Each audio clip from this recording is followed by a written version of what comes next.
तो आज की जो हमारी ये क्लास है models of social group work पर, यानी सामाजिक समूह कार्य के प्रारूप, या आप मॉडल कह लीजिए या उपागम कह लीजिए।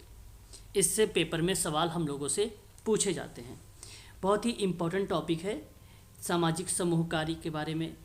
ये मॉडल्स हम यूज करते हैं समूह के साथ, और कैसे यूज करते हैं और ये मॉडल कौन कौन से विद्वान ने दिए हैं उनके बारे में देखेंगे। हालांकि अगर मैं आपसे बात करूं इन मॉडलों पर, तो शुरुआती दिनों में समूह कार्य का जो प्रयोग केवल परंपरागत विचारों से निवारण रोकथाम के लिए किया जाता था। ये मॉडल्स बाद में धीरे धीरे ये बेसिकली यूज़ होने लगा सामाजिक समूह कार्य में, और सामाजिक समूह कार्य का जब दायरा अत्यंत बड़ा हो गया और समाज के प्रत्येक समूह जो समस्याग्रस्त क्षेत्र में कार्य कर रहे थे, उनमें अनेक विद्वानों ने सामाजिक समूह कार्य करने की अपनी अलग अलग प्रविधियों को बनाया और नए नए सिद्धांत के साथ नए नए प्रारूपों का निर्माण किया, तो जिससे समूह कार्य को वैज्ञानिक तरीके से किया जा सके। और परंपरागत और समकालीन प्रारूप है जो निरंतर समूह कार्य में प्रयुक्त किए जा रहे हैं, किंतु आज जिन महत्वपूर्ण प्रारूपों का हम समूह कार्य अभ्यास में प्रयोग करते हैं, उन्हीं प्रारूपों के बारे में आज हम लोग यहाँ पर देखेंगे। तो 7 प्रारूप हैं, जिसमें कहा जा रहा है कि सामाजिक समूह कार्य के प्रारंभिक चरण में निवारण दृष्टिकोण सामाजिक समूह कार्य के लिए प्रमुख सरोकार हुआ है या हुआ करते थे। इसे हस्तांतरित कर दिया गया और पूरी तरह से रोकथाम से लेकर उपचार तक तरीकों तक सीमित कर दिया गया है, और समूह विकास के संक्रमण में सामाजिक समूह कार्य के बेहतर अभ्यास के लिए सैद्धांतिक मॉडल के रूप में एक विस्तृत विविधता को जन्म दिया, और यह मॉडल सामाजिक समूह कार्य की समस्या को समग्र रूप से समझने में सक्षम बनाता है। तो इन मॉडल्स के कुछ उपयोग करने के लिए कुछ उद्देश्य बताए गए हैं, है ना, कुछ उसकी विशेषताएं बताई गई हैं। इसे हम लोगों को ध्यान में रखना पड़ेगा। ये देख सकते हैं आप कि सामने जो है 7 टाइप के मॉडल्स हैं। ये कौन कौन से मॉडल्स हैं आप चाहें तो नोट भी कर सकते हैं इसमें। जैसे कि अगर हम बात करें, पहला मॉडल है सामाजिक लक्ष्य मॉडल, दूसरा है उपचारात्मक मॉडल, तीसरा है पारस्परिक मॉडल। ये 3 मॉडल बेसिकली मुख्य हैं, इनसे पेपर में सवाल आते हैं, ठीक है। और ये प्रश्न जब बनाए जाते हैं तो सामाजिक या समाज कार्य समूह में बनाए जाते हैं, ठीक है, ध्यान रखेंगे। वहीं अगर हम बात करें एक 7 भर्ती, जिसको हम लोग मॉडल कहते हैं, जिसको हम लोग भर्ती मॉडल के नाम से जानते हैं इसको, ठीक है। 7 शब्द भी यूज़ होता है भर्ती जगह, इसको इनटेक कहा जाता है, ठीक है, इनटेक का नाम भी दिया जाता है। और समस्या समाधान एक मॉडल है, ठीक है, और ये मॉडल जो है एच पल्लमैन का है। साइको जो है थेरापेटिक यानी साइको चिकित्सा मॉडल है आपका, और एक विकासात्मक मॉडल है। ये भी 3 मॉडल्स हैं, ठीक है। एक बार म्यूट हो जाइएगा। परंतु मुख्य रूप से अगर जब हम बात करते हैं, वो 3 यही मॉडल हैं जो पेपर में हमें देखने को मिलता है। हालांकि ये भी मिलता है समस्या समाधान वगैरह, तो ये केस वर्क में बेसिकली हमें देखने को मिलता है ये तीनों मॉडल्स, है ना। चलिए, हाँ, एक बार म्यूट हो जाइएगा सर सर। मैं नोट कर रहा हूँ सर। जी, ओके, कोई बात नहीं, आप ध्यान से देखिए। अभी क्लास मैंने स्टार्ट किया है, अभी तो मैंने शुरुआत किया है ये। अब मैं एक एक सर ये करके 7 सभी, मॉडल लिख रहा था सर। हाँ, अभी मैं सर 7 मॉडल के बारे में एक एक करके आपको बता रहा हूँ। एक एक करके आप नोट ओके। करिएगा, आप ध्यान दीजिएगा। एक मॉडल है आपके सामने सामाजिक लक्ष्य का model, very very most important. ये हर बार पेपर में आया हुआ है, एक आध वर्ष ही ऐसा रहा है जिस वर्ष नहीं पूछा गया हो, लेकिन हर बार ये पूछा जाता है। आपको बता दूं, यहाँ नाम याद रखेंगे पापेल एंड रोथमैन का। इन्होंने 3 प्रारूपों को एक प्रतिपादन के रूप में दिया था। पापेल एंड रोथमैन ने सामाजिक लक्ष्य प्रारूप, उपचारीय प्रारूप और पारस्परिक प्रारूप। ये जो समाज कार्य के अंतर्गत समूह कार्य है, उसकी परंपराओं में प्रमुख प्रतिरूप के रूप में इन्होंने रखा था पापेल ने, रोथमैन ने। तो तीनों बातें, हालांकि आर डी विंटर का नाम अभी आएगा आपका, अगर उपचारी मॉडल में बात करेंगे, रेसिप्रोकल में नाम आएगा, तो ये अलग अलग विद्वानों ने, लेकिन परंतु तीनों जो थे, जैसे सामाजिक लक्ष्य का प्रारूप, उपचारी प्रारूप, पारस्परिक प्रारूप में जिक्र करने वाला अगर कोई विद्वान था तो अपने ही मॉडल में, इसे सामाजिक लक्ष्य के मॉडल में इन्होंने परंपराओं के बारे में, इसके परंपरा के बारे में प्रमुख प्रतिरूपण दे दिया था। एक प्रकार के मॉडल दे दिए थे, थोड़े थोड़ी सी इन लोगों ने जिक्र कर दिए थे। हालांकि सामाजिक लक्ष्य का जो प्रारूप का उल्लेख अगर हम बात करते हैं तो कई विद्वानों ने लेख लिखा है इस पर। अगर मैं आपसे बात करूं, देखो सबसे इंपॉर्टेंट तो यही है, मुख्य रूप यही है। और विद्वानों के बारे में अगर मैं बात करूं तो ग्रेस कोयले हैं, ठीक है, आप नाम याद रख सकते हैं, कोयले के बारे में आपको पता है, कोयले। और साथ ही साथ अगर हम बात करें, केशर एक विद्वान है, केशर का नाम आता है। फिलिप्स का भी नाम आता है, फिलिप्स अभी आप लोगों ने पढ़ा है सामाजिक समूह कार्य में लक्ष्य को लेकर, मैंने आपको बताया था इनके एक लक्ष्य हैं, ठीक है, वो उद्देश्य वगैरह लेकर पूछ लिया जाता है फिलिप्स का नाम।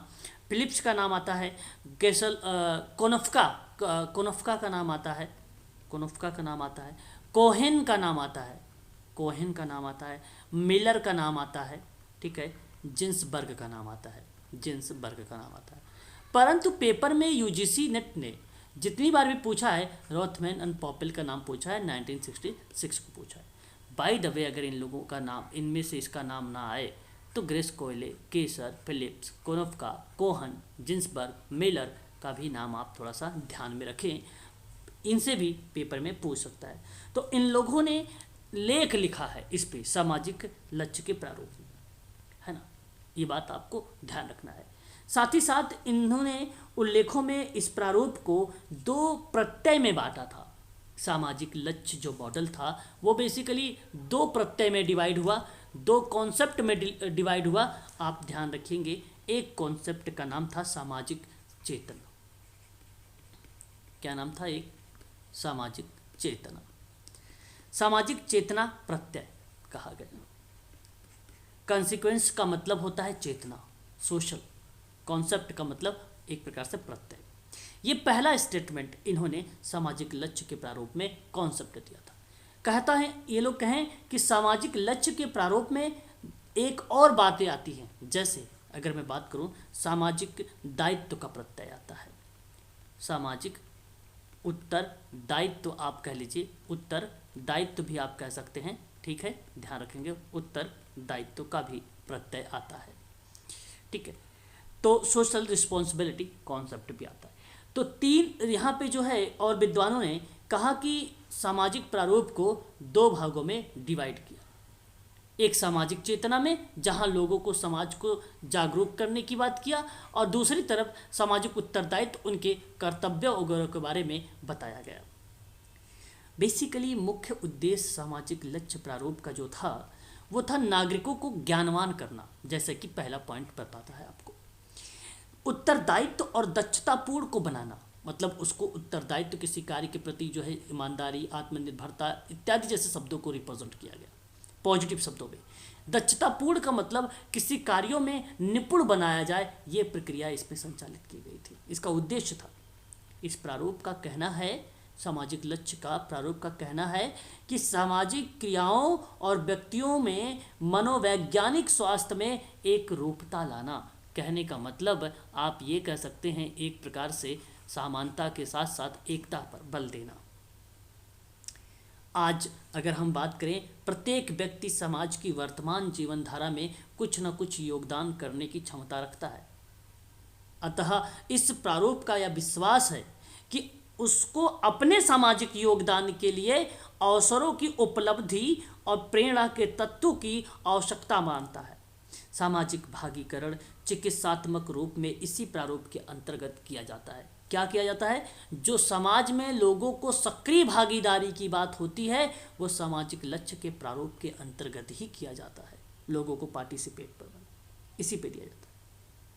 मैं आपको बता दूं, सन 1930 की बात है, 1930, अमेरिका की बात है, यूएसए की। मैं बात कर रहा हूँ सामाजिक लक्ष्य के प्रारूप पर। उस समय सामाजिक आंदोलन, मजदूर यूनियन आंदोलन, महिलाओं के आंदोलन सामाजिक लक्ष्य प्रारूप के स्रोत माने गए। रिसोर्सेज माने गए।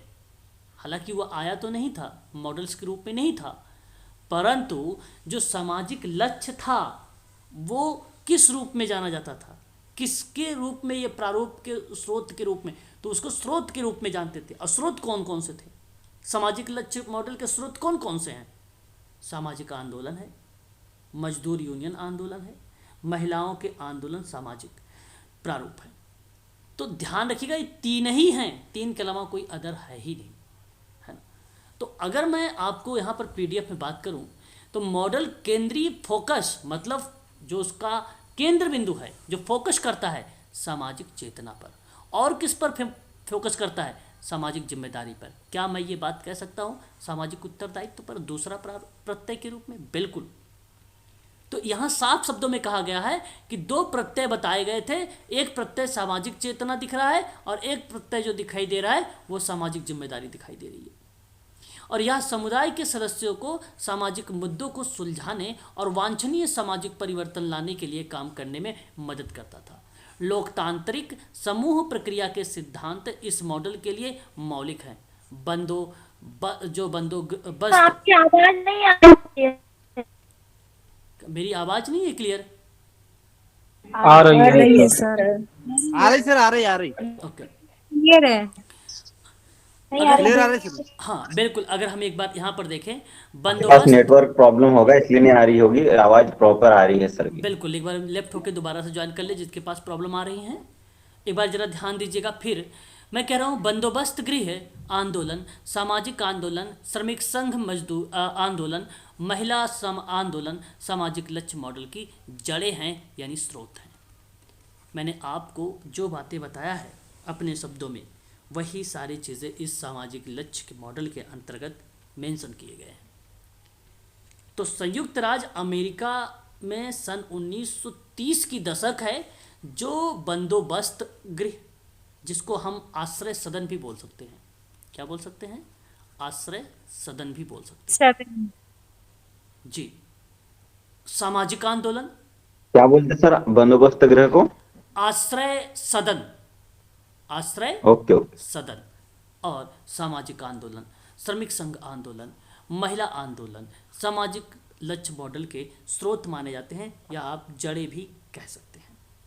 बेसिकली समुदाय के सदस्यों को सामाजिक मुद्दों के समाधान करने के कार्यों में सहायता करता है और समाज के दबे कुचले लोगों के लिए सामाजिक परिवर्तन लाने के बारे में सहयोग प्रदान करता है ये मॉडल जो आप देख रहे हैं। ठीक है, ये बात आप लोगों को ध्यान रखना है। सामुदायिक अध्ययन को करने के बाद यह सामाजिक क्रिया का भी सूत्रपात करता है सामाजिक लक्ष्य का मॉडल।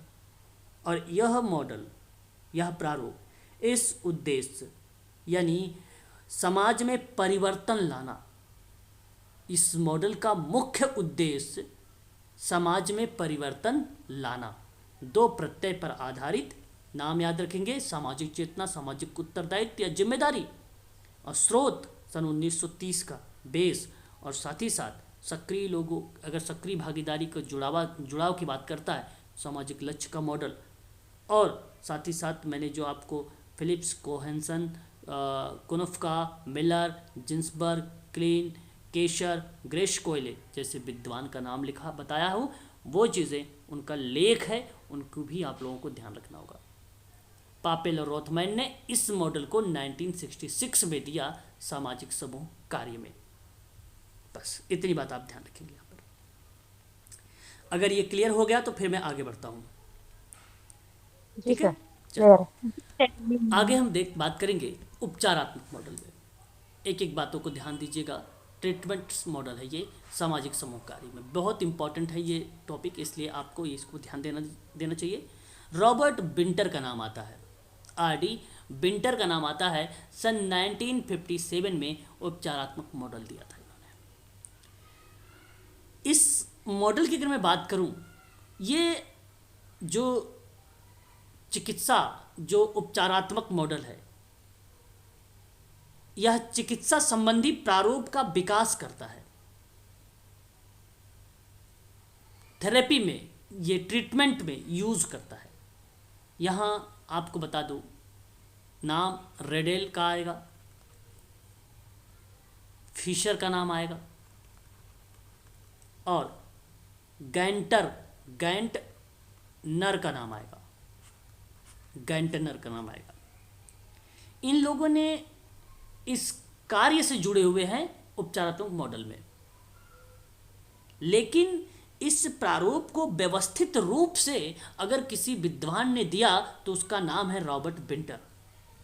सामाजिक समूह कार्यकर्ता का यह दायित्व होता है कि वह व्यक्ति और समूह की समस्या और आवश्यकताओं को समझे और उचित प्रकार से उसकी समस्या का समाधान करे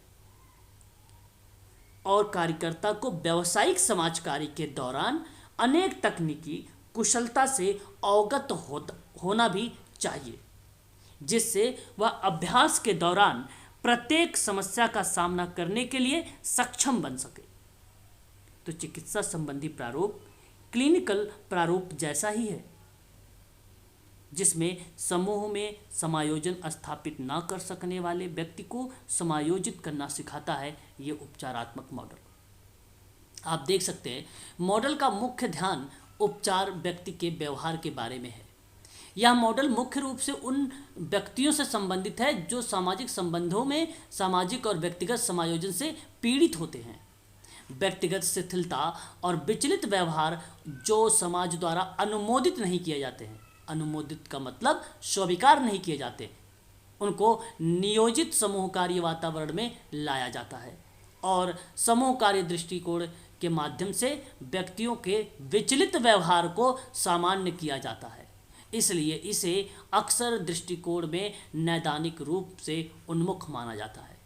भावनात्मक समस्या वाले व्यक्ति के समूह के साथ व्यवहार करते समय समूह कार्यकर्ता इस मॉडल को अपनाता है और यह मॉडल समूह कार्य का परिवर्तन करने के लिए समूह के बीच अंतःक्रिया को सुविधाजनक बनाने में सक्षम बनाता है।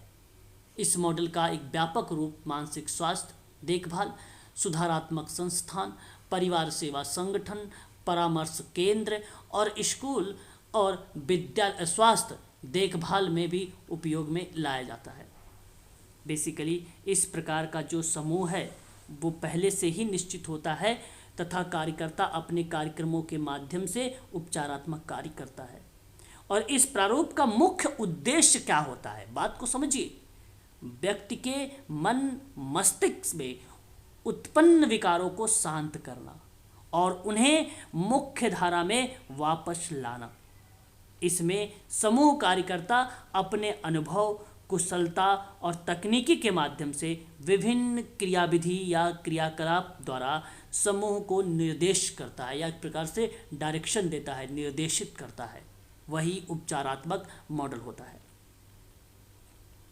ये बात आप लोगों को ध्यान रखना है। ठीक है, क्लियर हो गया यहाँ पर? तो बताइए फिर मैं आगे बढ़ूँ। जी सर। चल, यस सर। वहीं अगर हम जिक्र करते हैं तो हमारे सामने आता है पारस्परिक मॉडल।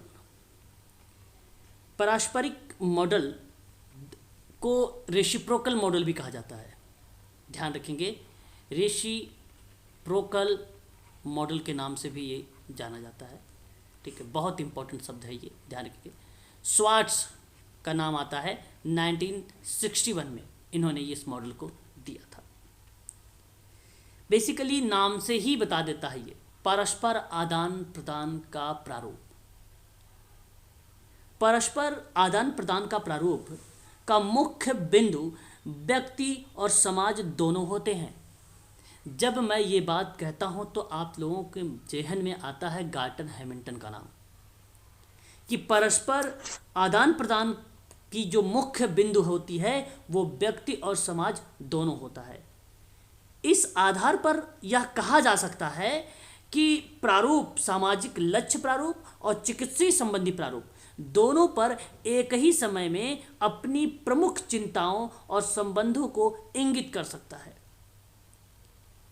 अब बात ध्यान रखिएगा, जो रेसिप्रोकल मॉडल है, इस मॉडल का प्रयोग हम सामाजिक लक्ष्य के मॉडल के साथ भी यूज़ कर सकते हैं और हम अभी हमने पढ़ा है, आप लोगों ने देखा है जो है उपचारात्मक मॉडल, उसमें भी ये चीज़ें लागू कर सकते हैं। और यदि आप ये लागू कर सकते हैं, उसमें भी लागू हो सकता है ये रेसिप्रोकल मॉडल। तो ये बात कहा किसने कि हम लागू कर सकते हैं? तो पापेल एंड रोथमैन ने कहा था 1966 के दौरान। और इस प्रारूप का मुख्य उद्देश्य क्या है? आपसी सहायता प्रणाली को स्थापित करना है। आपसी चीज़ें आप समझे रहे होंगे, जो आपस में यानी कार्यकर्ता के साथ साथ जो नेतृत्व कर रहा है जो समूह को, उसके साथ आपसी प्रणाली को स्थापित करता है। हम जानते हैं कि समूह कार्य समाज कार्य की प्राथमिक प्रणाली है, वाल्टर इंडियास फ्रेडलैंडर ने दिया था, जिसके द्वारा वह व्यक्ति और समूह की सहायता करता है। यह प्रारूप मुख्यतः इसी आधार पर कार्य करता है जिससे वह व्यक्ति और समूह दोनों के लिए समान रूप से सहायक हो। दोनों के लिए समान रूप से सहायक हो। दोनों कौन कौन से? व्यक्ति यानी समूह का और समूह के जो सदस्य होंगे। तो जब कार्यकर्ता की भूमिका को स्वाटर्स ने सब 1961 में बताया, तो कुछ चीज़ों में इन्होंने विभक्त किया, कुछ बातों को इन्होंने बताया। कहा कि सेवार्थी की पृष्ठभूमि को ढूंढना है हमें, जहाँ पर सेवार्थी की अपनी आवश्यकताओं का प्रत्यक्षीकरण और सामाजिक भागीदारी दोनों में समानता हो, यानी एक प्रकार से दोनों में समान बात हो। और प्रत्यक्षीकरण क्या होता है? संवेदनाओं के अर्थ में समझा जाता है, संवेदनाओं के अर्थ की व्याख्या की जाती है। प्रत्यक्षीकरण परिस्थिति का अपरोक्ष ज्ञान करने वाली मानसिक प्रक्रिया होती है। केवल किसी वस्तु का परिचय ही नहीं होता, बल्कि उसके विषय में ज्ञान होना प्रत्यक्षीकरण कहलाता है। जब हम किसी विशेष परिस्थिति में आप चीज़ों को कैसे देखते हो, वही परसेप्शन कहलाता है, वही प्रत्यक्षीकरण कहलाता है।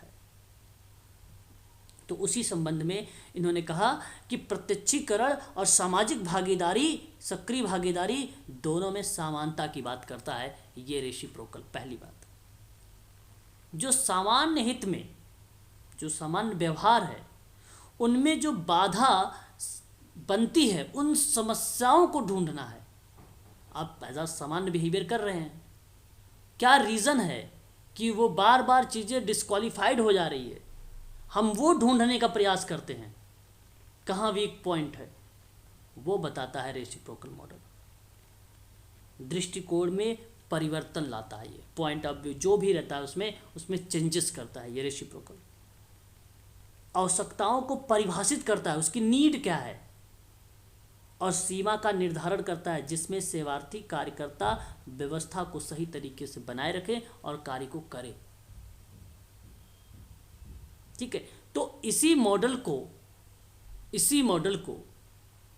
कई विद्वानों ने चिंतन का प्रारूप भी बोला था, चिंतन का प्रारूप भी बोला है।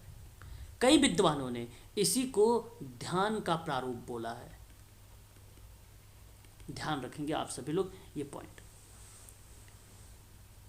और ये प्रक्रिया चिंतन का प्रारूप, ध्यान का प्रारूप, जब इस पर विचार हुआ तो सन 1961 का ही है। ऐसा नहीं कि इसका अलग कोई ईयर आएगा।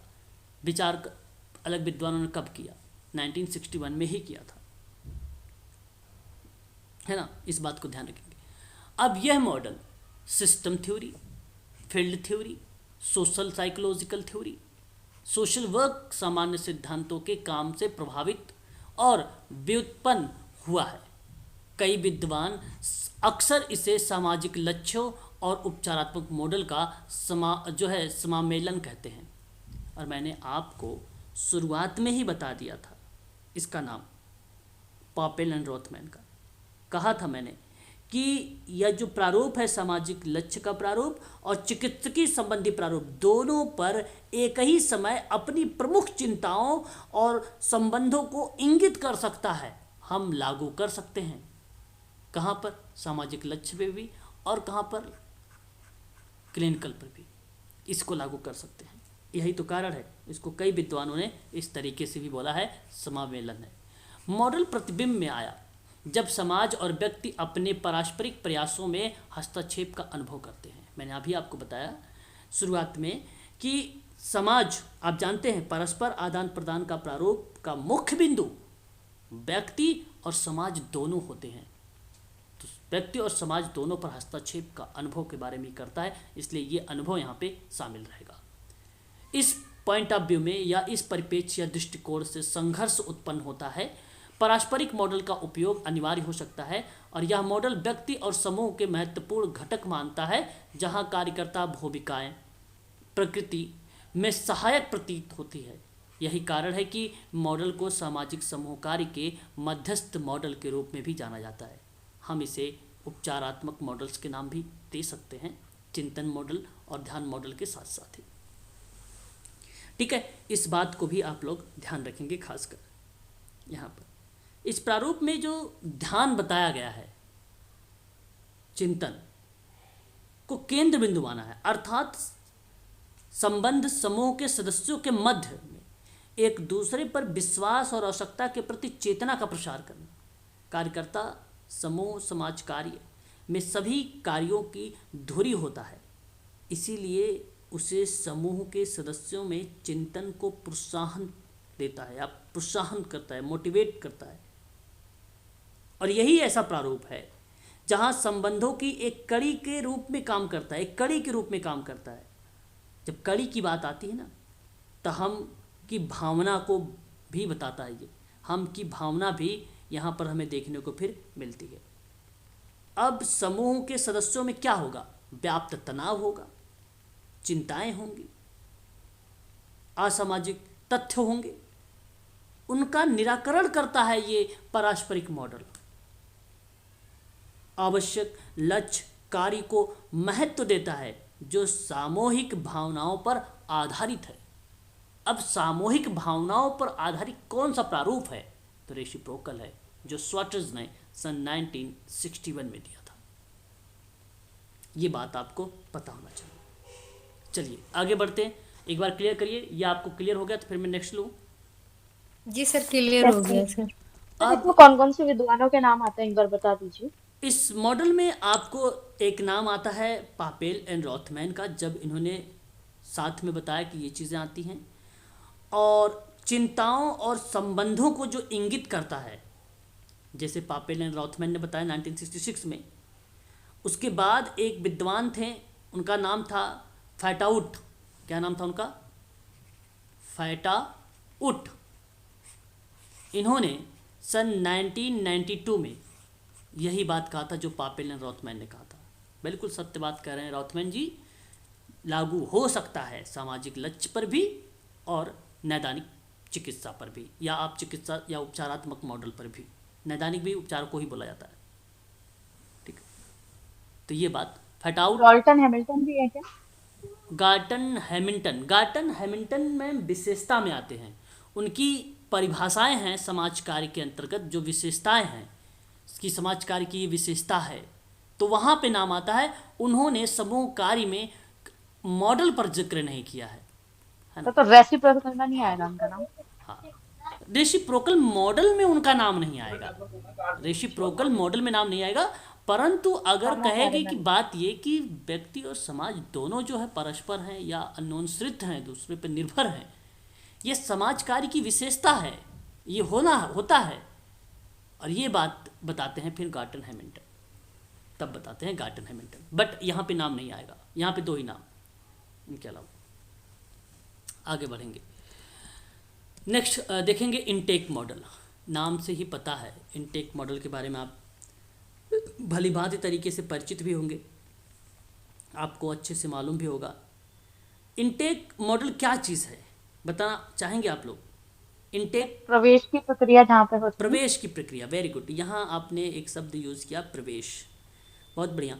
देखिए, प्रवेश की प्रक्रिया के तहत एक विद्वान आए, उनका नाम था, अगर हम जिक्र करें तो हैंकिंसन। क्या नाम था? हैंकिंसन विद्वान थे। स्टीफन्स, ये ऐसे विद्वान हैं, इन्होंने कहा कि इस मॉडल में जो एजेंसी हैं उनके कार्यों का उन्मुखीकरण करना होगा। अब बात आती है उन्मुखीकरण क्या होता है। उन्मुखीकरण मार्गदर्शन की प्रक्रिया होती है। किसी नए लक्ष्य या कार्य प्राप्त करने की दिशा में प्रारंभिक जो विस्तृत जानकारी होती है, जहां आप प्रशिक्षण प्रदान कर रहे होते हैं एक नए प्रशिक्षणार्थी को, यानी एक नए विद्यार्थी को या कर्मचारी को आप मार्गदर्शन देते हैं, तो उस प्रक्रिया में उन्मुखीकरण कहा जाता है। तो मैं कहूँगा कि केवल एक लाइन में याद रखिए, किसी नए लक्ष्य को ध्यान में रखते हुए शिक्षार्थी को मार्गदर्शन देना की प्रक्रिया को उन्मुखीकरण कहा जाता है। उन्मुखीकरण कहा जाता है। तो रिपीट करना सर एक बार। किसी नए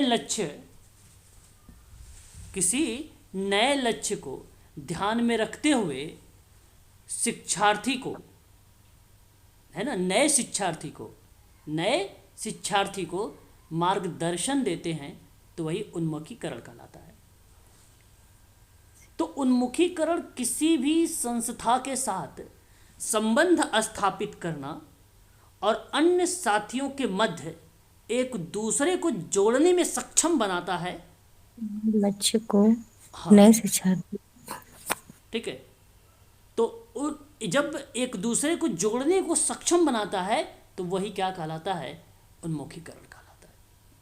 अब बात ये आती है कि इसमें आप ये ध्यान रखें, इस मॉडल के तहत एक व्यक्ति समर्थन, चुनौती की उपलब्धि या सामाजिक स्थिति में सुधार के किसी कार्यक्रम में हस्तक्षेप का हिस्सा बने बिना सीधे एजेंसी का हिस्सा बन जाना, मतलब सीधा एजेंसी का हिस्सा बन जाना। अब एजेंसी के हिस्सा जब बनेगा तभी वहाँ पे कर्मचारी को, नए प्रशिक्षणार्थी को, है ना, वो मार्गदर्शन देगा, उन्हीं पर फिर बात करेगा। साथियों के मध्य एक दूसरे को जोड़ने को भी प्रयास करेगा, इनटेक मॉडल। और फिर कहता है, अच्छा देखिए यहाँ पे विद्वान आगे हैकिंसन और स्टीफन्स इस मॉडल के लिए बहुत लोकप्रिय हैं। बिल्कुल सही बात है, ये सत्य भी है, फेमस है। और इस मॉडल में दी गई प्राथमिक चिंता एजेंसियों के कार्यों को उन्मुखीकरण करता है। एजेंसी के जो कार्य हैं उस पर बल देता है इनटेक मॉडल पर, ठीक है, याद रखिएगा। यहाँ कोई एग्जैक्ट वर्ष नहीं है कि इनटेक मॉडल कब आया है, पेपर में अभी तक आया नहीं है ये, परंतु आप ध्यान रखिए एक पार्ट है सामाजिक समूह कार्य का, इसलिए आप इसे ध्यान अवश्य रखें, है ना। इस बात को एक बार आप बताइए, ये कंफर्म हो गया, फिर मैं आगे बढ़ूँ। Yes sir. अब देखिए हमारे बताया सामने, था सर। बिल्कुल, अब हमारे सामने देखिए, यहाँ अगर हम बात करें तो कह रहा है सामाजिक समस्या या समस्या समाधान या सामाजिक कौशल का मॉडल, आप दोनों नाम बोल सकते हैं। पहले तो आपको पता होना चाहिए कि सामाजिक कौशल मॉडल क्या होता है। देखिए, समस्या समाधान कौशल वे कौशल हैं जो लोगों को अप्रत्याशित परिस्थिति या काम पर कठिन चुनौतियों को संभालने में सक्षम बनाते हैं। मैं आपसे ये कह सकता हूँ कि समस्या समाधान कार्यस्थल, जहाँ पे आप काम कर रहे हैं वहाँ पर समस्या समाधान कार्यस्थल और व्यक्तिगत स्थितियों में एक आवश्यक कौशल है, एक आवश्यक कौशल है। और वो जो कौशल है ना, वो यही है जो समस्या का समाधान में आता है। और समस्या समाधान का कौशल जो है मस्तिष्क की मनोविश्लेषणात्मक शक्ति से रिलेट कराती है। तो आप ये मत सोचिएगा कि मस्तिष्क की मनोविश्लेषणात्मक शक्ति के बारे में अगर हम जिक्र करते हैं तो सिगमंड फ्रायड का नाम आता है, तो पता चले आपने फ्रायड का नाम लगा दिया। नहीं, यहाँ फ्रायड का नाम नहीं आएगा। यहाँ समस्या समाधान की क्षमताएं वे जो कौशल हैं जो व्यक्तियों की कुशलता से और प्रभावी ढंग से जो मुद्दा है, जो एजेंडा है, उसका समाधान खोजने की अनुमति देता है। और आप बताइए जरा, जब मैं किसी समस्या का समाधान करने के लिए आपको खोजने की अनुमति दूंगा तो आपके अंदर कुछ चीज़ें एक्टिव होनी चाहिए। जैसे अगर मैं आपसे यहाँ पे बात करूँ क्या क्या, तो ध्यान दीजिएगा। एक चीज़ तो ये आपको पता होना चाहिए कि जब सवाल में आपसे एग्ज़ाम में पूछा जाएगा, कहेगा कि व्यक्तियों की कुशलता से और प्रभावी ढंग से मुद्दों का समाधान खोजने की अनुमति निम्न में से किन कौशलों पर बल देता है, तो पॉइंट लिखे रहेंगे, ध्यान रखेंगे। एक पॉइंट हो सकता है ऑप्शन में मिले सक्रिय होकर सुनना,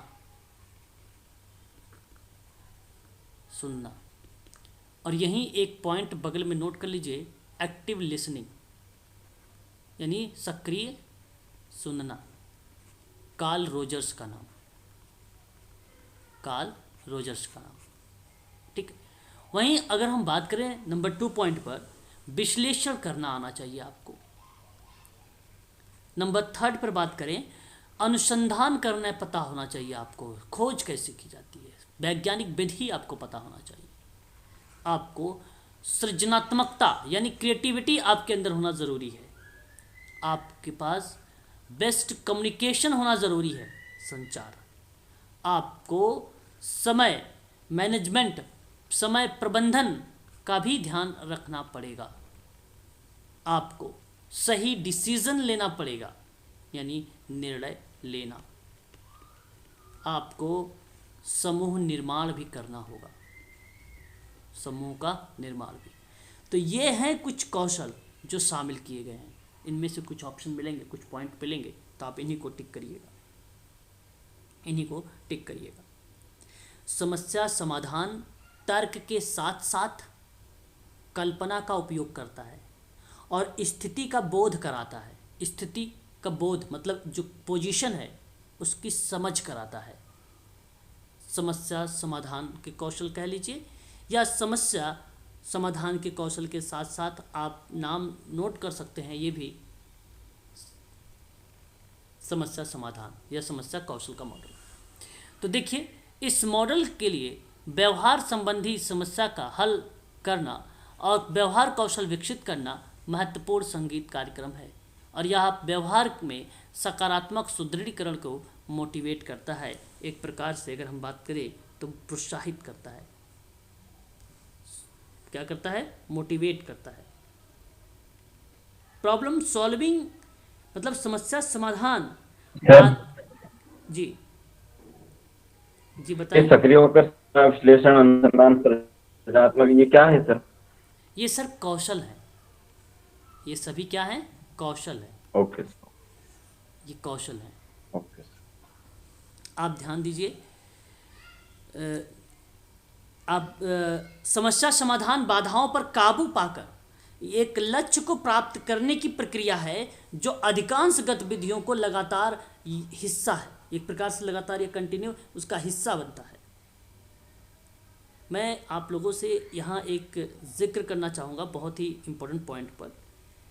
आप लोग को मालूम भी होगा, पता भी होगा कि शिक्षण तकनीकी में तीव्र गति के लिए या उसके विकास के परिणाम स्वरूप या उसके विकास के लिए शिक्षण हेतु शिक्षा ना विभिन्न नवीनतम पद्धति का आविष्कार किया ताकि छात्रों में नवीन चुनौतियों की सामना कर सके, मौलिक चिंतन का विकास कर सके।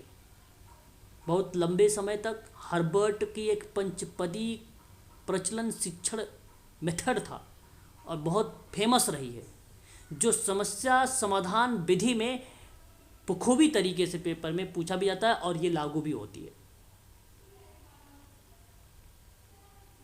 है ना। मालूम है आप लोगों को हर्बर्ट स्पेंसर की पंचपदी प्रणाली पेपर में सवाल आया हुआ है हम सबसे? सर नहीं मालूम है तो आप बताएं, मैं हाँ आपको सर। एक बार सर बता दीजिए एक बार। बिल्कुल। हल और जो है यहाँ पे आप सभी लोग ध्यान रखेंगे, ठीक है। हर्बर्ट स्पेंसर पंचपदी जब इन्होंने मेथड बताया तो उस समय इन्होंने अधिगम के संबंध पर बात किया था, लर्निंग पर बात किया था। और इन्होंने सबसे पहले सोपान बताएं। पंचपदी विधि के अंतर्गत अगर हम जिक्र करते हैं तो सोपान बताएं। उन सोपानों को ध्यान रखिएगा, पेपर में हमसे सवाल पूछता है और पूछा भी गया है। हर्बर्ट स्पेंसर से सवाल पूछा भी गया है। आपको बताना चाहूँगा मैं, नोट करिएगा आप सभी लोग। नंबर 1 पे प्रस्तावना, पंचपदी नाम है। नंबर 2 पे आपका प्रस्तुतिकरण। नंबर 3 क्रम है ये, तुलना। नंबर 4 पर सामान्यीकरण। नंबर 5 पर प्रयोग। इसको आप ध्यान रखेंगे। ये थे हर्बर्ट स्पेंसर के विधि या मेथड, जो बेसिकली लेसन प्लान पर बल देता था। लेसन प्लान यानी पाठ्य योजना पर बल देता था। प्रस्तावना क्या थी?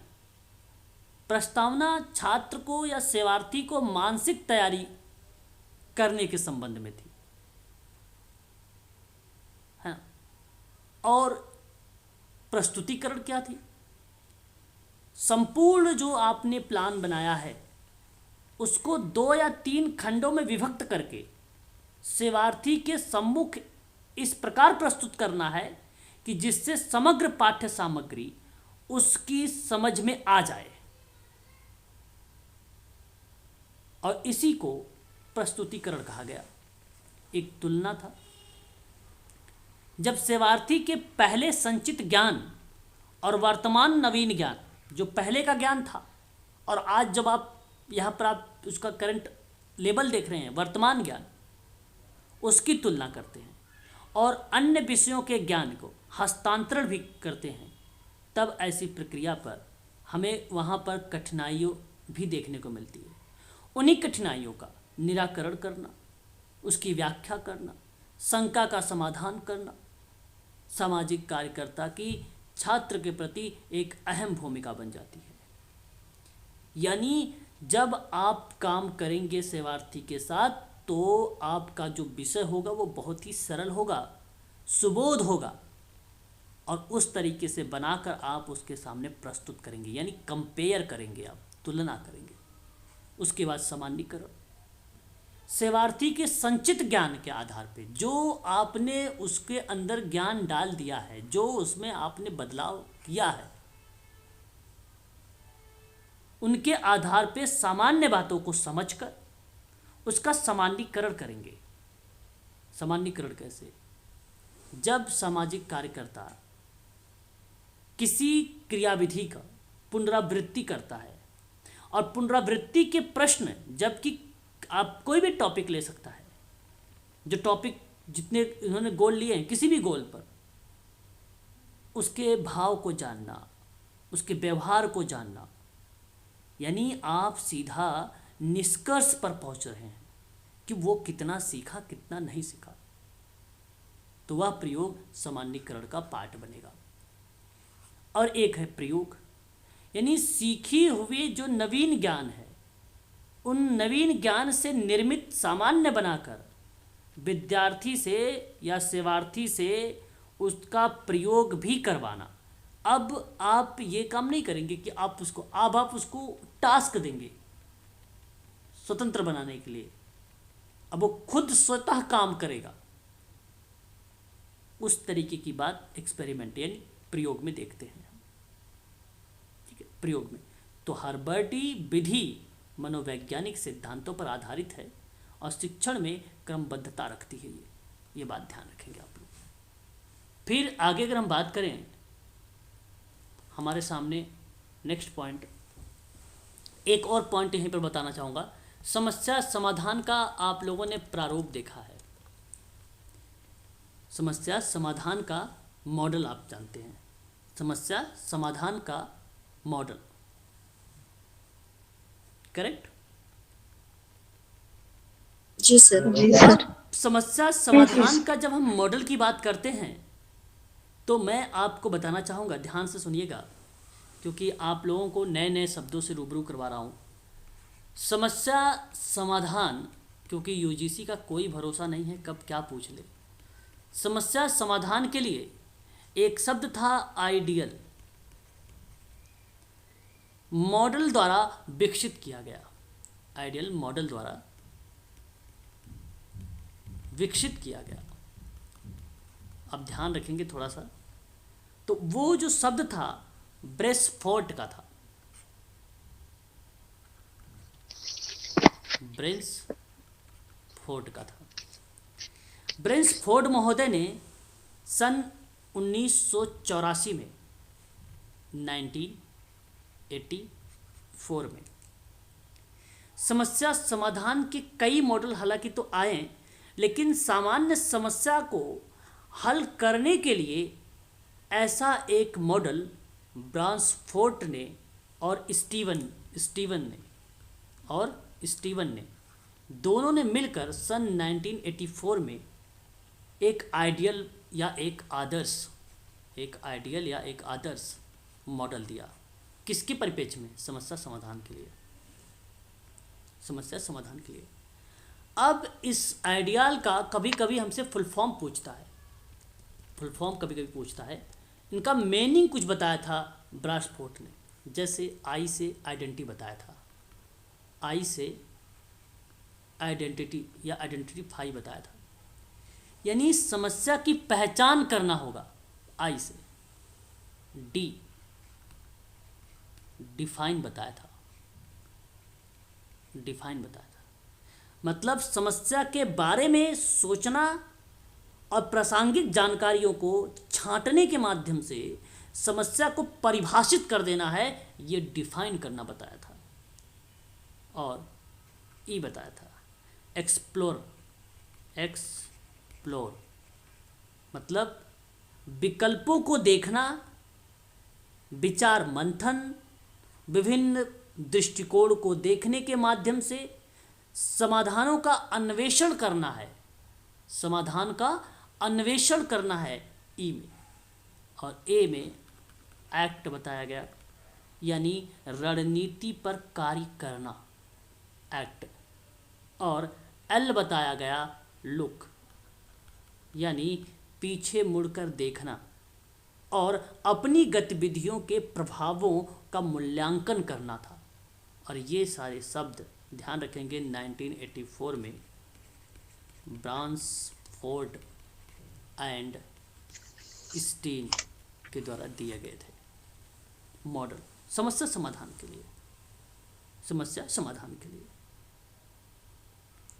है ना। ये बात आपको पता होना चाहिए।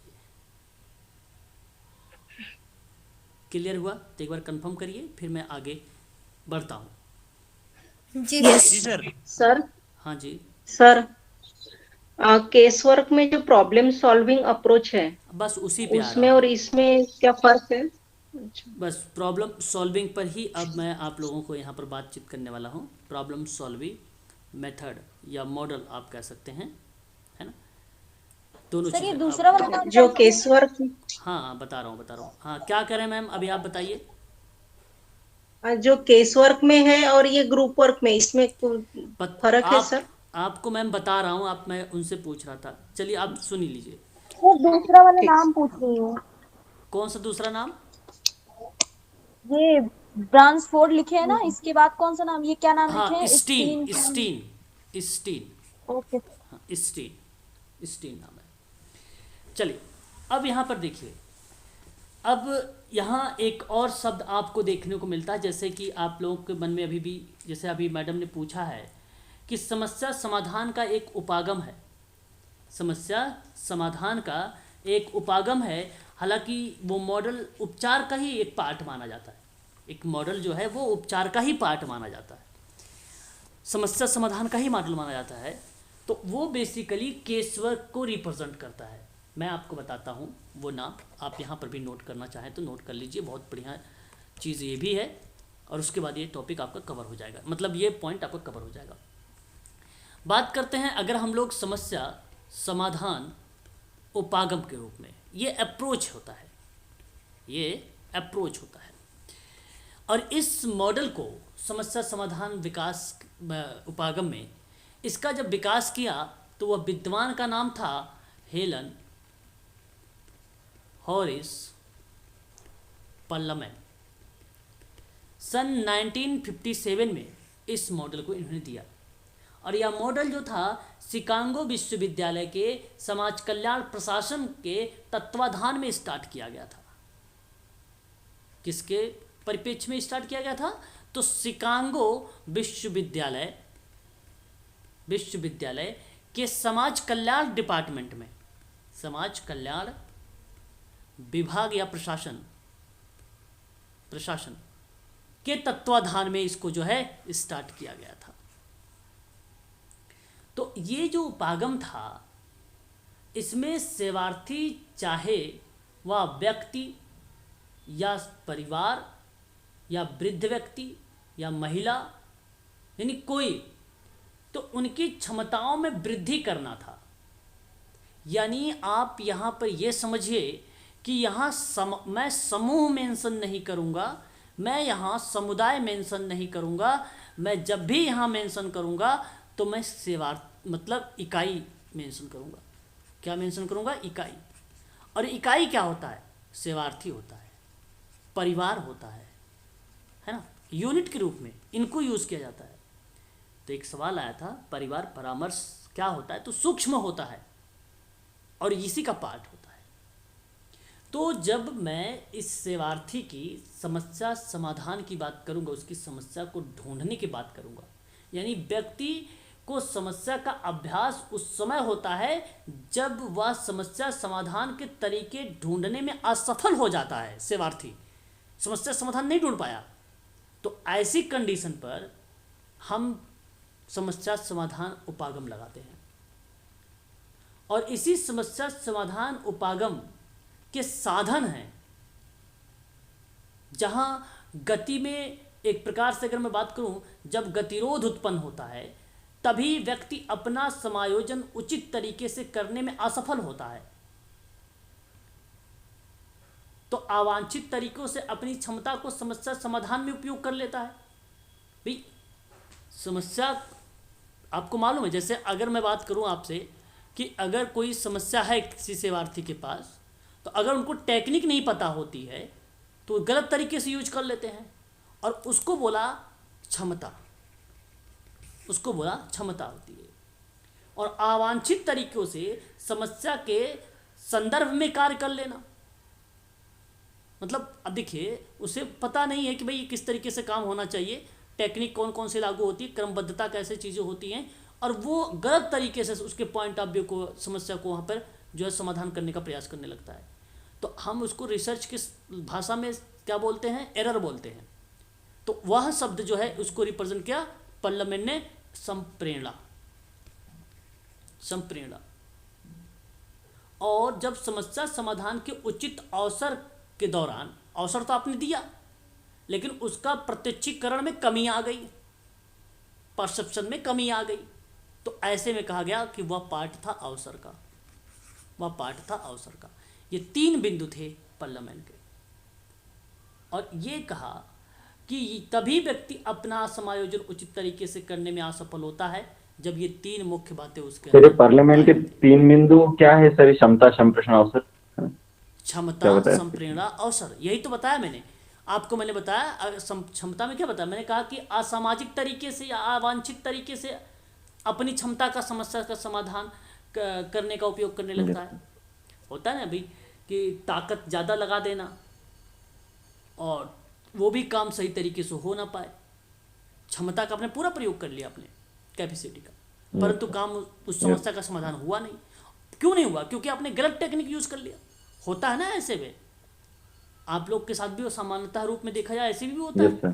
तो वही प्रक्रिया क्षमता बोला इन्होंने कि ऐसे व्यक्ति होते हैं तो समस्या का समाधान कर नहीं पाते हैं, कर तो सब कुछ लेते हैं लेकिन सही तरीका ना मालूम होने की वजह से ऐसी दिक्कतें आती हैं, उसको क्षमता बोला। फिर एक शब्द था संप्रेरणा। संप्रेरणा मतलब अवांछित तरीकों से समस्या के संदर्भ में कार्य कर देना, टास्क करना। अब आपको जो चीज़ें दी गई है, जो आप क्रियाविधि कर रहे हैं, वहाँ पर टास्क क्रियाविधि को रिलेट कर रहा था कि आप काम कर तो रहे हैं परंतु गलत पॉइंट ऑफ व्यू में कर रहे हैं। वो शब्द को संप्रेरणा कहा। अवांछित तरीकों से समस्या के संदर्भ में कार्य कर देना और समस्या समाधान के उचित अवसर में आपने अवसर तो दिया लेकिन परसेप्शन में कमी आ गई, डिमोटिवेट हो गए। बहुत लोग होते हैं ना, घबरा जाते हैं, इतने सारे सिलेबस हैं, कैसे पढ़ा जाए कैसे ना पढ़ा जाए। अवसर तो मिला सारी चीज़ें, लेकिन सही तरीके से आपने उसको यूज नहीं कर पाए। तो ये साधन का, इस प्रारूप का जो मूल अगर बिंदु बात करें हम लोग, तो वो साधन है और सेवार्थी पर यूज होता है। तो सेवार्थी की मानसिक सांवेगिक क्रियात्मक क्षमताओं का समाधान में कई बार अभ्यास कराना होता है और इससे सेवार्थी में दृढ़ विश्वास उत्पन्न होता है। समस्या समाधान उपागम का दूसरा महत्वपूर्ण उद्देश्य यह है कि ईगो यानी अहम के कार्यों से, जैसे परसेप्शन की भावना, ज्ञान का चुनाव, निर्णय, क्रिया इत्यादि पर अभ्यास कराया जाता है उस पर, और संसाधनों और सहायता को सेवार्थी की पहुंच में लाया जाता है और समस्या समाधान के लिए वो आवश्यक बनाया जाता है ताकि वो सही तरीके से कर सके। रिसोर्सेज लाया जाता है इसके अंदर, है ना। ये बात आपको पता होना चाहिए। क्लियर रहेगा? जी सर। सर इसको आप लोग ध्यान रखेंगे, काफी इंपॉर्टेंट शब्द है। सर इसका नाम क्या था? किसका? सर अभी जो बताया आपने इनका नाम, पार्लियामेंट। क्षमता, पार्लियामेंट। ओके। पार्लियामेंट ने 4 पीस के नाम से आपको पता होगा, क्रम ध्यान रखिएगा। व्यक्ति, समस्या, स्थान, प्रक्रिया। प्रोसेस। ये 4 पीस के नाम से जाना जाता है। पहले से पर्सन, दूसरे से प्लेस, दूसरे से प्रॉब्लम, तीसरे से प्लेस, पहले से पर्सन, दूसरे से प्रॉब्लम, तीसरे से प्लेस और फोर्थ वाले से प्रोसेस। ठीक है, याद रखेंगे। क्लियर हुआ? सर जी सर। जी सर। अब देखिए, जी सर। अब बात करेंगे मन चिकित्सकीय मॉडल के बारे में। मन चिकित्सकीय मॉडल, ये जो मन चिकित्सकीय मॉडल आप देख रहे हैं, इस मॉडल के अंतर्गत हम अगर जिक्र करते हैं तो नाम अल्पोर्ट का आता है। बड़े ही फेमस पर्सन रहे हैं ये अल्पोर्ट महोदय, और सोशल वर्क में इनका नाम भी अगर हम जिक्र करते हैं तो हमें देखने को बखूबी ढंग से मिलता है इनके बारे में। तो मन चिकित्सा प्रारूप में अल्पोर्ट महोदय ने कहा कि ये जो मॉडल है ये व्यक्ति केंद्रित पर आधारित होगा। ये किस पे आधारित होगा? व्यक्ति केंद्रित पर आधारित होगा। बेसिकली इस मॉडल के अंतर्गत अल्पोर्ट महोदय ने साइकोथेरेपी जैसे शब्दों का प्रयोग करते हैं। साइकोथेरेपी जैसे शब्दों का प्रयोग करते हैं। हालांकि बहुत सारे ऐसे शब्द अभी आप लोग देखने को मिलेगा हम सबको, ठीक है, परंतु साइकोथेरेपी की जो प्रक्रिया यहाँ पे अल्पोर्ट ने यूज़ किया है वो मन चिकित्सा समाज कार्य में किया है, या मन चिकित्सीय मॉडल के अंतर्गत किया है। अच्छा, अब यहाँ आपको ये देखना है कि ये होता क्या है। मन चिकित्सकीय समाज कार्य की अगर मैं आपसे बात करता हूँ तो ये क्या होता है, बताएं जरा, आप लोग भी बताएं थोड़ा बहुत।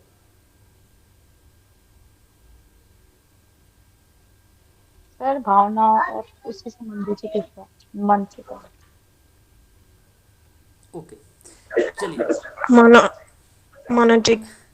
यानी एक प्रकार से समस्या का, बिल्कुल एक प्रकार से आप कह सकते हो कि मानसिक विकार या कुसमायोजन के उपचार में किसी मनोवैज्ञानिक तकनीकी का जब हम उपयोग करते हैं तो ऐसे में मनोचिकित्सकीय एक मॉडल होता है, और यह मॉडल अल्पोर्ट का होता है।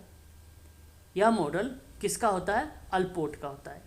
अब अल्पोर्ट महोदय के बारे में अगर हम लोग बातचीत करते हैं साइकोलॉजिकल मॉडल के अंतर्गत, तो आप ध्यान रखेंगे पेपर में इससे सवाल भी आ चुका है, ठीक है, और एग्ज़ाम में पूछा भी जा चुका है।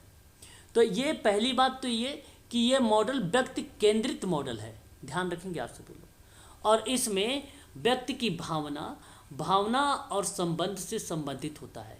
और इस मॉडल का जो उद्देश्य होगा वो व्यक्ति के मानसिक स्वास्थ्य और आत्म अवधारणा को मजबूत करता है। आत्म अवधारणा को मजबूत करता है। ठीक है, साथ ही साथ अगर हम जिक्र करते हैं इसमें, तो इसके अंतर्गत मॉडल को इस श्रेणी के अंतर्गत मनोविश्लेषणात्मक, समूह चिकित्सा, गेस्टाल्ट चिकित्सा, मनो जो है ये मनोदैहिक होगा, मनोदैहिक है, यहाँ पे मनोनाटक लिखा हुआ है, ये मनोदैहिक, जिसको साइकोडायनेमिक, और व्यवहार विश्लेषण इसमें जो है शामिल किया गया है। व्यवहार विश्लेषण इत्यादि जो है इसमें शामिल किया गया है। अब ध्यान देने वाली बात हम सब के लिए ये है, इम्पॉर्टेंट है, कि जब सवाल आपसे कहता है व्यक्तित्व सिद्धांत के बारे में, तो व्यक्तित्व सिद्धांत के अंतर्गत विशेषक उपागम आता है एक। कौन सा उपागम? विशेषक उपागम। विशेषक उपागम। और विशेषक उपागम अल्पोर्ट का आता है। किसका आता है? अल्पोर्ट का आता है। किसका आता है? अल्पोर्ट का आता है। अच्छा, व्यक्तित्व के सिद्धांत में ये अल्पोर्ट का नाम आता है, ये भी बात ध्यान रखेंगे, है ना। गार्टन अल्पोर्ट। गार्टन अल्पोर्ट बेसिकली व्यक्तित्व पर ध्यान केंद्रित करने वाले पहले कुछ मनोवैज्ञानिकों में उनकी गिनती होती थी, इसलिए उनकी गणना व्यक्तित्व मनोविज्ञान के संस्थापक में हमें देखने को मिलता है। खासकर इनका जहाँ नाम हमें मिलता है अल्पोर्ट महोदय के, वो व्यक्तित्व के लक्षणों के सिद्धांत में मिलता है। अल्पोर्ट जी का ऑस्ट्रिया के रहने वाले विद्वान हैं, सिगमंड फ्रायड की तरह ही ये फेमस भी रहे हैं।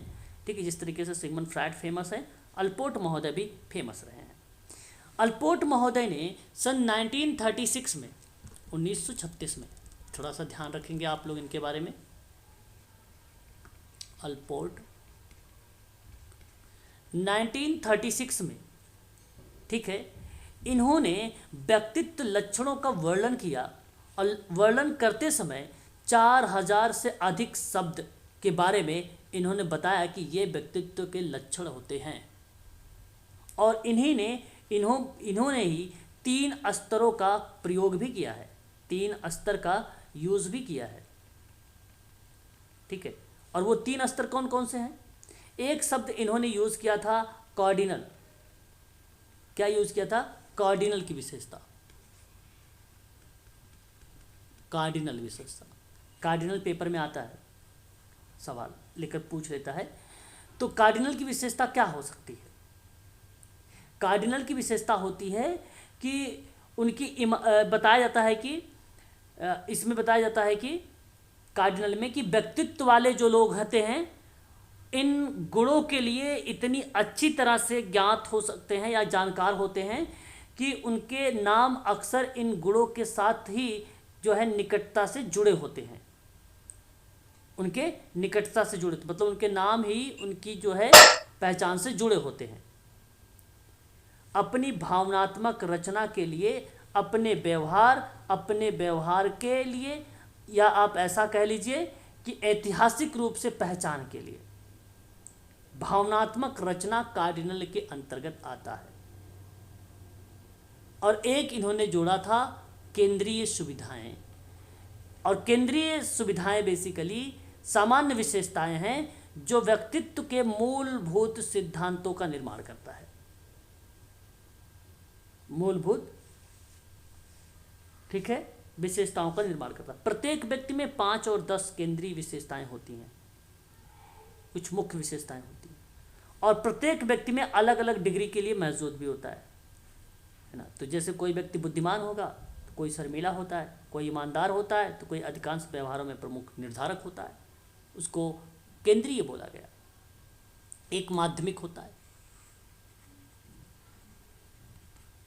माध्यमिक विशेषता वाले लक्षण जो व्यक्ति होते हैं वो कभी कभी दृष्टिकोण या वरीयता से संबंधित होते हैं।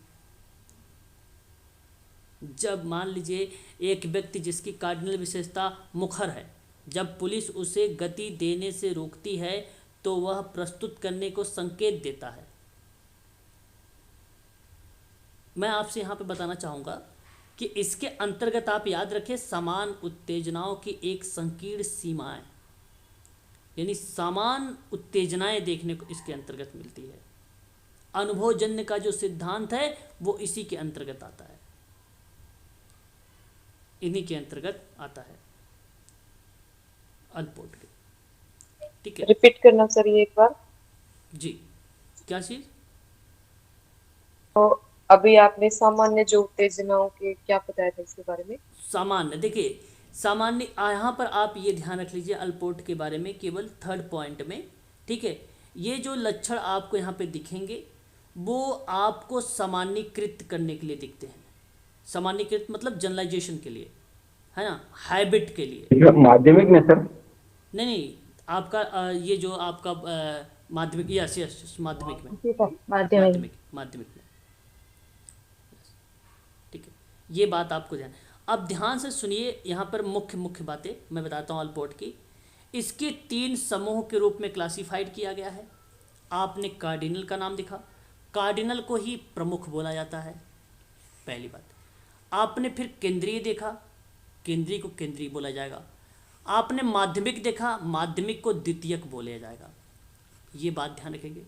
1936 में ये चीज़ें जिक्र किया, 1936 में ये जिक्र किया था। ठीक है, जहाँ जीवन के शक्तिशाली और व्यापक और उत्कृष्ट वाली प्रक्रिया दिखेगी वो आपका प्रमुख मानी जाएगी। जहाँ आपके 5-10 प्रमुख लक्षण दिखेंगे वो आपके कार्डिनल के अंतर्गत आएंगे। माध्यमिक में आप ध्यान रखेंगे ये आपका तीसरा पॉइंट होता है, जहाँ आपका सामान्यीकृत वाली प्रक्रिया दिखेगी। सुसंगत, कम सुसंगत, कम सामान्यीकृत, कम प्रासंगिक, कम चीज़ें को दिखेगी, उन चीज़ों को आप कहिएगा यह आपका माध्यमिक है और तृतीयक है। यह अल्पोट का नाम यहाँ पर हमें फिर मिल जाता है। ठीक है, अल्पोट के बारे में। अब इस मॉडल में अगर हम बात करें तो इन्होंने कहा व्यक्ति केंद्रित मॉडल है, ये व्यक्ति केंद्रित मॉडल है। और व्यक्ति केंद्रित का मतलब होता है कि व्यक्ति के अनुभव पर ध्यान देना, व्यक्ति के स्वयं और आसपास की दुनिया को किस तरह अनुभव कराता है, इस मॉडल पर बात करता है। तो मैं कभी कभी इसी को बोलता हूँ सेवार्थी केंद्रित चिकित्सा भी, इसी को बोलता हूँ। और आप यहाँ पर देख सकते हैं लिखा भी है केंद्र सेवार्थी। और जब बात आती है तो कार्ल रोजर्स का नाम आता है। किसका नाम आता है? ये कार्ल रोजर्स का नाम आता है। व्यक्ति केंद्रित का, उपचारार्थी केंद्रित मन चिकित्सा मानसिक रोग के निवारण के लिए मनोवैज्ञानिक जो विधि है वो कार्ल रोजर्स की ही है। वो किसकी है? कार्ल रोजर्स की है। नॉन डायरेक्टिव थेरेपी के नाम से भी इसी को जाना जाता है। पर्सनल सेंट्रल थेरेपी के नाम से भी इसी को जाना जाता है। ठीक है, व्यक्ति केंद्रित चिकित्सा, उपचारार्थी केंद्रित चिकित्सा, अनिर्देशात्मक चिकित्सा के नाम से भी इसी को जाना जाता है। ये बात आप लोग को पता होना चाहिए कार्ल रोजर्स के बारे में, कार्ल रोजर्स के बारे में। यस। अब कार्ल रोजर्स बड़े फेमस विद्वान हैं, ये बड़े फेमस विद्वान हैं कार्ल रोजर्स महोदय ने। तो आपको बता दूं, जब एक्सपेरिमेंटल लर्निंग की बात करेगा, अनुभव करके सीखने में, अनुभव करके सीखने में, तो नाम कार्ल रोजर्स का ही आता है। उस पर इन्होंने अहम विशेषता डाली है, अनुभवजन अधिगम पर, करके सीखना, लर्निंग बाय अनुभवजन्य का सिद्धांत इन्हीं का है क्या, कार्ल रोजर्स का? हाँ जी, हाँ जी, हाँ जी, इन्हीं का है। ठीक है, तो इसको आप जरूर ध्यान में रखेंगे, कार्ल रोजर्स का नाम। और कार्ल रोजर्स बहुत ही फेमस पर्सन है, इनको भूलिएगा भी मत, है ना। इनसे पेपर में सवाल हम लोगों से ज़रूर पूछे जाते हैं कार्ल रोजर्स के बारे में। ठीक है, इनकी कुछ महत्वपूर्ण किताबें रही हैं, अगर हम इनके बारे में जिक्र करें तो यहाँ पे आप चाहो तो नोट कर सकते हो। कार्ल रोजर्स के बारे में 2-3 किताबें मैं लिखवा देता हूँ जो पेपर में हमसे पूछी जाती है। पहली बात तो आपको ये ध्यान रखना है, एक किताब इनकी रही क्लाइंट सेंट्रल थेरेपी। स्क्रीन पर दिखाई दे रहा है आप लोगों को? Yes sir. हाँ, जी सर। क्लाइंट सेंट्रल, ठीक है, सेंट्रल थेरेपी एक किताब रही। और ये जो किताब आई सन 1951 में आई, पहली बात ध्यान रखिएगा, ये काफ़ी फेमस रही थी। उसके बाद इनकी अगर हम बात करें, on being a person, on, ठीक है, on being, on become, on becoming a person. ये एक किताब आई सन 1961 में। एक किताब इनकी आई एक्टिव लिसनिंग। सर ये क्या लिखा sir? On becoming a person, फिर उसके बाद एक किताब आई एक्टिव लिसनिंग, और ये किताब रही 1957 की इलेक्टिव। एक किताब इनकी I freedom to learn 1969। Encounter group एक किताब इनकी रही है।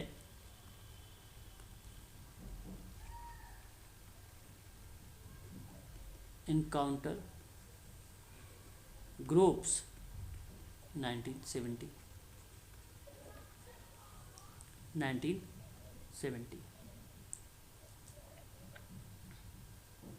ठीक है,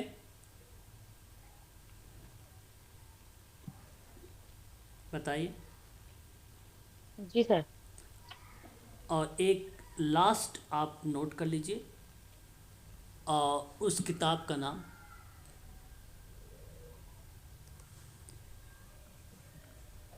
psycho therapy and personality change.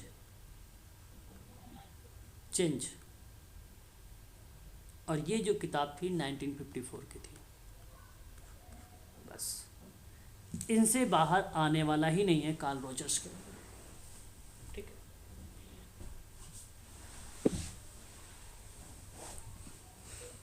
ठीक है। तो आज के लिए बस इतना ही रखिए। कल जो बचे मॉडल्स हैं इम्पोर्टेंट है, इसलिए बहुत सारी फैक्ट वगैरह भी बताता चल रहा हूँ। एक ही तो और बचा हुआ है, और एक बचने के बाद फिर उसके बाद मैं आपको ना अवस्था बता दूंगा, आपका कवर हो जाएगा। एक ही बचा हुआ है, ठीक है। तो इसमें थोड़ा सा बिरस्ट्रेन वगैरह के बारे में बात करूंगा, थोड़ा सा समय लग जाएगा, इसलिए मैं आपको जो है क्लास यहीं पर स्थगित करूंगा, आज यहीं पर बंद करूंगा। ठीक है, आगे जो है हम लोग कल चर्चा करेंगे इसी की। Yes sir. ठीक है, जी सर। चलिए, good night sir. Good night.